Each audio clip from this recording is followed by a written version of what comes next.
বাবার নাই সাইকেল কিনে দেওয়ার সামর্থ্য, এটা জানার পরেও কেন মোটর সাইকেলের আবদার করছো?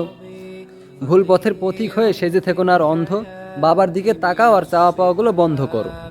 আর এটা শুধু সাইকেলের জন্য ছিল না, এই কথাগুলো ছিল বাংলাদেশ আনসার বাহিনীর সদস্যদের জন্য। দেখো ভাই, তোমরা যে দাবিগুলো করছো এটা অযৌক্তিক না হলেও সাময়িক সময়ের জন্য এটা বন্ধ করো। বাংলাদেশ আনসার বাহিনীর সদস্যদেরকে আমি বলছি, ভাই দয়া করে এই সাময়িক সময়ের জন্য তোমাদের আন্দোলনগুলো বন্ধ করো।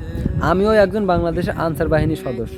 আমি আনসার বাহিনীর সদস্য হয়েও তোমাদের এই কৃতকর্মের প্রতি লজ্জিত। কারণ বাংলাদেশ এখন যে অবস্থা, এই অবস্থাটা স্বাভাবিক না হওয়া পর্যন্ত তোমাদের এই কার্যক্রম করাটা ঠিক হয়নি। দেখো ভাই, বাংলাদেশ অবস্থাটা একটু স্বাভাবিক হোক, তারপর না হয় সবাই মিলে একসাথে আন্দোলন করব। আর আন্দোলন করলেই কি সব কিছু হয়ে যায়?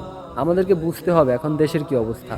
আমরা যদি না বুঝে সুঝে আন্দোলন শুরু করে দিই, তাহলে কিন্তু আমাদের চাওয়া পাওয়াগুলো কোনোদিনই পূরণ হবে না।